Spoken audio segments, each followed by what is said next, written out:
ఇవాళ పినపాక నియోజకవర్గం మణుగూరులో బీసీ సంఘాల ఆధ్వర్యంలో మొదటిసారి గ్రంథాలయ చైర్మన్ గా ఎన్నికై ఈ పినపాక నియోజకవర్గానికి వచ్చినందుకు బీసీ సంఘాల ఆధ్వర్యంలో ఘన స్వాగతం పలికిన ప్రతి ఒక్కరికి బీసీ సంఘం నాయకులకు అలాగే మా అక్క చెల్లెలకు పేరు పేరున హృదయపూర్వక ధన్యవాదాలు తెలియజేస్తున్నాను. ముందుగా నాకు ఈ పదవి రావడానికి సహకరించిన కాంగ్రెస్ కార్యకర్తలకు మరియు మా తెలంగాణ రాష్ట్ర ముఖ్యమంత్రి రేవంత్ రెడ్డి గారికి మరియు ఖమ్మం జిల్లా ఆడబిడ్డ ఫైర్ బ్రాండ్ మేము ముద్దుగా పిలుచుకునే ఈ జిల్లా ఈ రాష్ట్ర జయజమ్మ రేణుకా చౌదరి గారికి ముందుగా నేను శిరస వంచి ధన్యవాదాలు తెలియజేస్తున్నాను. అలాగే కాంగ్రెస్ పార్టీలో ఎంతో 10 సంవత్సరాలుగా కష్టపడుతూ పనిచేస్తూ ఉన్నాం. ఈ రేవంత్ రెడ్డి గారు జ్యోతిరావు పులే మళ్ళా రేవంత్ రెడ్డి గారి రూపంలో పుట్టిందా ఈ తెలంగాణ రాష్ట్రంలో అనిపిస్తుంది.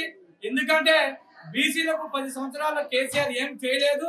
ఒక సామాన్య కార్యకర్తనైన నేను ఒక బీసీ అయినందుకు నాకు ఆస్తులు లేవు, అంతస్తులు లేవు. ఒక సామాన్య రైతు కుటుంబంలో పుట్టిన నన్ను రేణుకా చౌదరి గారు మరియు ఈ తెలంగాణ రాష్ట్ర ముఖ్యమంత్రి రేవంత్ రెడ్డి గారు తీసుకొచ్చి గ్రంథాలయ చైర్మన్ గా చిన్న వయసులో నాకు ఈ అవకాశం ఇచ్చినందుకు నేను ధన్యవాదాలు తెలియజేస్తున్నాను. ఈ అవకాశం నా ఒక్కడికి వచ్చినందుకు కాదు, బీసీలందరికీ ఈ అవకాశం ఇచ్చినందుకు మేము కాదు యావత్ తెలంగాణ రాష్ట్రంలోని ఈ జిల్లాలో ఉన్న బీసీలందరూ కూడా గర్వపడుతున్నారు. ఇవాళ బీసీ సంఘాలు అందరూ కూడా ఇవాళ మా తమ్ముడికి ఒక సాటి బీసీకి వచ్చినందుకు ఇవాళ ఇంతటి ఘన సన్మానం చేసినందుకు నిజంగా వాళ్ళకి జీవితాంతో రుణపడి ఉంటాను.